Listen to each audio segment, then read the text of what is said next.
आज का हमारा टॉपिक है सूफी काव्य। जो हम करने जा रहे हैं बहुत ही अच्छी बुक घटना चक्र से, जो है सभी परीक्षाओं में TGT, PGT, GIC, LT grade, NVS, KVS, D triple SP, NET, JRF, SI और सुपर टेट जैसी परीक्षाओं में पूछा जाता है। यह क्वेश्चन बार बार रिपीट होते हैं। ये हम घटना चक्र बुक से आज इसको करेंगे। तो चलिए शुरू करते हैं आज की वीडियो। सूफी काव्य। हिंदी का प्रथम सूफी कवि कौन सा था? ये थे मुल्ला दाऊद था। हिंदी के प्रथम सूफी कवि की मान्यता पर विद्वानों में काफ़ी मतभेद है, किंतु अधिकतर विद्वान इसी बात पर सहमत है कि मुल्ला दाऊद कृत चंदायन संभवतः हिंदी का प्रथम सूफी प्रेम काव्य है। इसमें नायक लौरिक एवं नायिका चंदा की प्रेम कथा का वर्णन किया गया है। यह अवधी भाषा में लिखी गई है। इस आधार पर मुल्ला दाऊद को ही हिंदी का प्रथम सूफी कवि माना जा सकता है। नेक्स्ट क्वेश्चन है इसमें, सूफी काव्य पद्धति का अंतिम ग्रंथ कौन सा है? अंतिम ग्रंथ कौन सा है? ये है यूसुफ जुलेखा। नेक्स्ट क्वेश्चन है हमारा,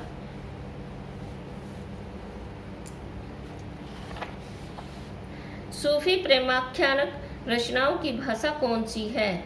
अवधी है। नेक्स्ट क्वेश्चन है हमारा, सूफी कवियों का सबसे प्रिय अलंकार है समाशोक्ति अलंकार। नेक्स्ट क्वेश्चन है, इसके बारे में देखेंगे। सूफी कवियों में अनोक्ति, समासोक्ति, रूपक, प्रतीक, उपमा, उत्प्रेक्षा तथा अतिशयोक्ति अलंकारों का प्रयोग किया गया है। अतः विकल्प के आधार पर समासोक्ति सही है। नेक्स्ट क्वेश्चन है, इनमें से सूफी काव्यधारा के कवि कौन नहीं है? मुल्ला दाऊद भी हैं, जायसी भी हैं, कुतुबुन भी दिए हुए हैं और इसमें से नहीं है वो जो है नामदास जी हैं। नेक्स्ट क्वेश्चन है, प्रेम मार्गी कवि नहीं है। प्रेम मार्गी कवि सूरदास जी नहीं है। प्रेमाख्यान काव्यधारा परंपरा का मुख्य दर्शन है तज़व्वुफ़। नेक्स्ट क्वेश्चन है हमारा, अनलहक मतलब मैं ही ब्रह्मा हूँ की घोषणा है जायसी। इसका आंसर है जायसी। नेक्स्ट क्वेश्चन है हमारा, आचार्य रामचंद्र शुक्ल ने प्रेमाख्यान परंपरा का हिंदी में प्रवर्तक यानी प्रथम कवि किसे माना है? आंसर है इसका कुतुबन को माना है। नेक्स्ट क्वेश्चन है, इसमें थोड़ा इसका वो करेंगे। आचार्य शुक्ल ने मृगावती 503 ईस्वी के रचयिता कुतुबन को प्रेमाख्यानक का परंपरा का प्रथम कवि माना है। कुतुबन कृत मृगावती में नायक रामकुमार तथा नायिका मृगावती के प्रथम दर्शन जन्य प्रेम का निरूपण अत्यंत भावात्मक शैली में हुआ है। इसके महत्वपूर्ण तथ्य हैं, भक्तिकालीन की प्रेमाख्यानक परंपरा के ग्रंथ मृगावती, पद्मावत, मधुमालती, चित्रावली और रतनसार आदि हैं। डॉक्टर हजारी प्रसाद द्विवेदी ने ईश्वर दास की सत्यवती कथा को प्रेमाख्यानक परंपरा का प्रथम ग्रंथ माना है। डॉक्टर रामकुमार वर्मा ने मुल्ला दाऊद के चंदायन को इस परंपरा का प्रवर्तक माना है। देखिए फ्रेंड्स, अगर आपको मेरी ये वीडियो पसंद आ रही हैं और आपको मेरा करा हुआ काम पसंद आ रहा है तो प्लीज़ मेरे चैनल को सब्सक्राइब कीजिए और लाइक और कमेंट्स कीजिए। ज़्यादा से ज़्यादा दोस्तों तक पहुंचाइए। अभी मुझे कम से कम आप 100 लाइक कंप्लीट कर दीजिए। तब तक मैं आपके लिए वीडियो नेक्स्ट लाती रहूँगी। चलिए शुरू करते हैं। नेक्स्ट क्वेश्चन, आचार्य रामचंद्र शुक्ल प्रेमाख्यानक परंपरा की पहली रचना किसे मानते हैं? मृगावती को मानते हैं। नेक्स्ट क्वेश्चन है हमारा, कुतुबन के गुरु कौन थे? कुतुबन के जो गुरु थे वो थोड़ा विवादास्पद रहे हैं। देखिए इसका थोड़ा एक्सप्लेनेशन देख लेते हैं। आचार्य रामचंद्र शुक्ल ने कुतुबन के गुरु चिश्ती वंश के शेख बुरहान को बताया है। संभवतः वर्तनी त्रुटि के कारण उत्तर प्रदेश माध्यमिक शिक्षा चयन बोर्ड ने अपनी संशोधित कुंजी में इस प्रश्न का मूल्यांकन से बाहर कर दिया था, तो इसलिए थोड़ा विवादास्पद है। नेक्स्ट क्वेश्चन है, कुतुबन के गुरु का नाम बताइए। कुतुबन के गुरु का नाम से शेख बुरहान है। शेख बुरहान, शेख बुरहान। नेक्स्ट क्वेश्चन है हमारा, मुल्ला दाऊद की भाषा है। मुल्ला दाऊद की भाषा ठेठ अवधी है। मुल्ला दाऊद की भाषा ठेठ अवधी है। मुल्ला दाऊद की काव्य कृतियों में बैसवाड़ी अवधि का प्रभाव स्पष्ट है। इनकी रचनाओं में ठेठ, पूर्वी अवधि एवं अपभ्रंश का प्रयोग अधिक है। मुल्ला दाऊद अवधि के प्रथम कवि हैं। प्रथम कवि हैं। मुल्ला दाऊद ने 1379 में चंदायन नामक सूफी काव्य की रचना की। चंदायन को मुल्ला दाऊद ने प्रेम गाथात्मक काव्य बनाया और यह प्रेम गाथात्मक काव्य पूरी तरह से चंदायन की रचना योजना से भिन्न सूफी काव्य परंपरा का ग्रंथ बन गया है। नेक्स्ट क्वेश्चन है हमारा, सूफी मत में वर्णित साधक की 4 अवस्थाओं शरीयत, तरीकत, मारिफत, हकीकत की भारतीय भक्ति मार्ग के साथ सही कर्म में संगति होगी। इसका आंसर है आचरण, उपासना, सिद्धावस्था और सत्यबोध। नेक्स्ट क्वेश्चन है हमारा, सूफी साधना के 4 पड़ावों में इनमें से कौन सा नहीं है। देखिए, शरीयत भी था, तरीकत भी था, मारिफत भी था और हकीकत था। जो नहीं था वो था मलकत। नेक्स्ट क्वेश्चन है हमारा, देखिए इस बुक की यही एक खासियत है कि इसमें जो विशेष प्रश्न दिए हैं, अगर आप उनके बारे में थोड़ा कंफ्यूज हैं तो इसमें एक्सप्लेनेशन अच्छे से दिया हुआ है। तो चलिए आप मेरे साथ बने रहिए। नेक्स्ट क्वेश्चन शुरू करते हैं। साधना की 4 अवस्थाओं शरीयत, तरीकत, मारिफत और हकीकत का संबंध है सूफी साधना से। सूफी साधना से। नेक्स्ट क्वेश्चन है, भक्तिकालीन सूफी काव्य धारा की विशेषताओं के संदर्भ में निम्नलिखित में से एक विशेषता गलत है, उस गलत विशेषता को चुनिए। इनमें से जो गलत विशेषता है उसको चुनना है। देखिए, इनमें सभी ये विशेषताएं दी हुई हैं। इस काव्यधारा के सभी कवि मुसलमान थे। इस काव्यधारा के सभी कवियों ने प्रेमिकाओं का और प्रेम का कथा का काव्यात्मक चित्रण प्रस्तुत किया। इस काव्यधारा के कवियों ने और अवधी एवं ब्रज भाषा में रचनाएं की। इस काव्यधारा में कवियों ने सिर्फ प्रबंध काव्य ही लिखे। इसमें यह क्वेश्चन भी विवादास्पद रहा है, इसका भी उत्तर इसमें नहीं है, लेकिन इसके बारे में हम थोड़ा सा जान लेंगे। तो चलिए देखते हैं। सूफी संतों को इस्लाम का प्रचारक कहा जाता है। उन्हें केवल इस्लाम का प्रचारक कहना ठीक नहीं है। वे लोग अत्यंत उदार दृष्टिकोण के संत लोग थे। लोग उनसे प्रभावित होकर मुसलमान हो जाते थे। इस काव्यधारा के सभी कवि मुसलमान थे। सूफियों ने जिन प्रेम कहानियों की रचना की वे सब प्रबंध काव्य के अंतर्गत आती है। इस काव्यधारा के सभी कवियों ने हिंदू प्रेमी प्रेमिकाओं की प्रेम कथा का काव्यात्मक चित्रण प्रस्तुत किया है। इसमें प्रेम के वियोग पक्ष को ही अधिक महत्वता प्रदान की गई है। इनकी भाषा अवधी है। किसी किसी कवि पर भोजपुरी ब्रज भाषा का प्रभाव भी प्राप्त होता है। अतः दिए गए सभी विकल्प सही हैं, इसलिए यहाँ पर ये पूछा है इसमें गलत, इसमें गलत कोई नहीं है, सभी सही हैं। अन्य महत्वपूर्ण तथ्य हैं इसके। सूफी काव्यधारा के प्रमुख कवि थे जायसी, कुतुबन, मंजन, उस्मान, शेख नबी, कासिम शाह, नूर मोहम्मद आदि। सूफी काव्यधाराओं को प्रेमाख्यानक काव्यधारा भी कहा जाता है।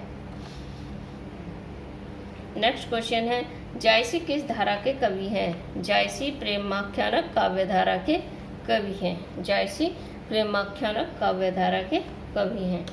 नेक्स्ट क्वेश्चन है हमारा, सूफी मुक्तक काव्य का प्रथम रचयिता इनमें से कौन सा कवि था? उसका आंसर है अमीर खुसरो। नेक्स्ट क्वेश्चन है, मलिक मोहम्मद जायसी को जायसी कहा जाता है क्योंकि वे जायस नामक स्थान के निवासी थे, इसलिए कहा जाता था। नेक्स्ट क्वेश्चन है हमारा,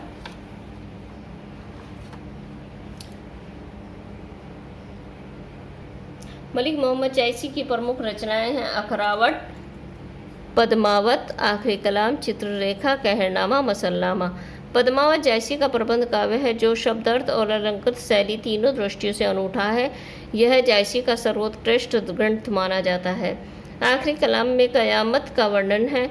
हिंदी में सूफी काव्य परंपरा के श्रेष्ठ कवि मलिक मोहम्मद जायसी द्वारा रचित कवि के यश का आधार ग्रंथ पद्मावत है। नेक्स्ट क्वेश्चन है पद्मावत की विधा है। पद्मावत की विधा है प्रबंध काव्य। प्रबंध काव्य। कहरनामा किसकी रचना है? कहरनामा किसकी रचना है? कहरनामा जायसी की रचना है। जायसी की रचना है। नेक्स्ट क्वेश्चन है हमारा कयामत का वर्णन जायसी द्वारा रचित काव्य में हुआ है। यह हुआ है पद्मावत में। पद्मावत में। नेक्स्ट क्वेश्चन है मलिक मोहम्मद जायसी के प्रसिद्ध प्रबंध काव्य का क्या नाम है? मलिक मोहम्मद जायसी के प्रसिद्ध प्रबंध काव्य का नाम है पद्मावत। नेक्स्ट क्वेश्चन है हमारा पद्मावत के रचनाकार का नाम बताइए। पद्मावत के रचनाकार का नाम है मलिक मोहम्मद जायसी। अखरावट काव्य कृति के रचयिता। अखरावट काव्य कृति के रचयिता हैं हमारे मलिक मोहम्मद जायसी। जायसी के सर्वोत्कृष्ट ग्रंथ का नाम पद्मावत। पद्मावत है। पद्मावत एक मुक्तक काव्य है। एक त्रासदी है। पद्मावत एक त्रासदी है।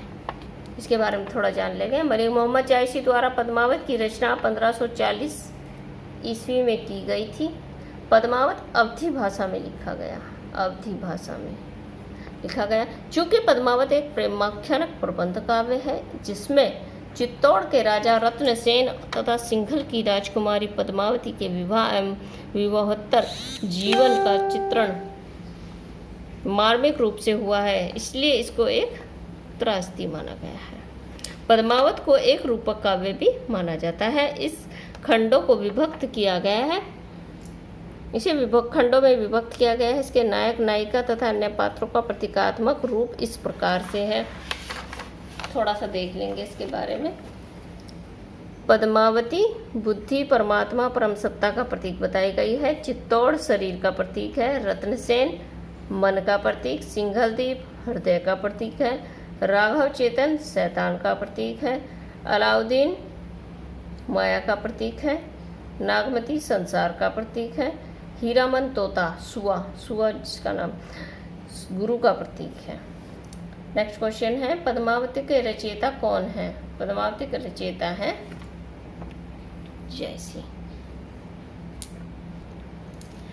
नेक्स्ट क्वेश्चन है पद्मावत किस भाषा में लिखा गया है? पद्मावत लिखा गया अवधी भाषा में। नेक्स्ट क्वेश्चन है हमारा पद्मावत किस भाषा में लिखा गया है? जैसा कि अभी ऊपर बताया आपको, अवधी भाषा में लिखा गया है। पद्मावत के अनुच्छेदों का नाम है खंड। अनुच्छेदों का नाम खंड है। नेक्स्ट क्वेश्चन हमारा पद्मावत में रत्नसेन किसका प्रतीक है? पद्मावत में रत्नसेन मन का प्रतीक है। पद्मावत में मन का प्रतीक कौन है? पद्मावत में मन का प्रतीक राजा रत्नसेन है। पद्मावत में पद्मिनी का प्रतीक कौन है?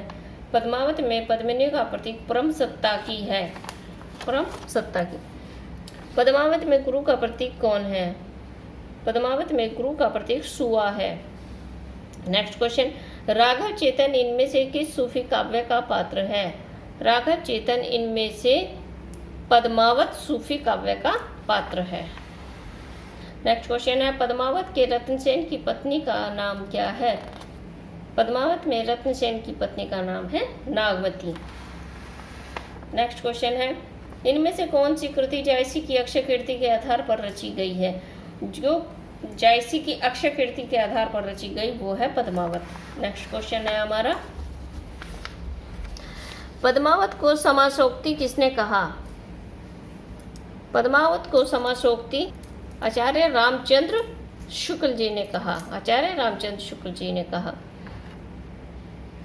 निम्नलिखित में कौन सा कथन पद्मावत के बारे में सही नहीं है? देखिए ये भी कथन दिए गए हैं, इसमें पूछा है सही नहीं है।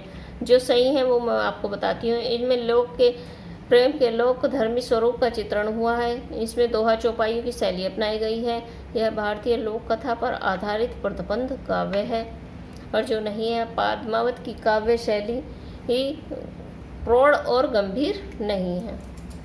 नेक्स्ट क्वेश्चन है हमारा, छार उठाए लीने एक मुट्ठी दीन है उड़ाई फिर मिथि झूठी। यह पंक्ति किस ग्रंथ से ली गई है? तो यह पंक्ति ली गई है पद्मावत से।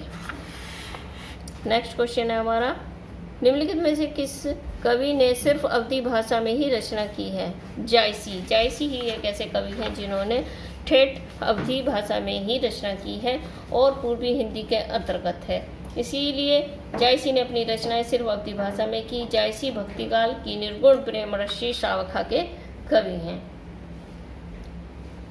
अगर आपको मेरी ये वीडियो पसंद आ रही हैं और आपकी ये किसी काम आ रही हो तो प्लीज़ मेरे चैनल को सब्सक्राइब कीजिए और लाइक और शेयर कीजिए, जो मेरे लिए बहुत ही महत्वपूर्ण है। अतः आप प्लीज़ मेरे चैनल को लाइक कीजिए और मेरी वीडियो पर जो डिस्क्रिप्शन में उसमें आपको अन्य वीडियो का लिंक मिल जाएगा, आप वहाँ से जाकर इसको देख सकते हैं।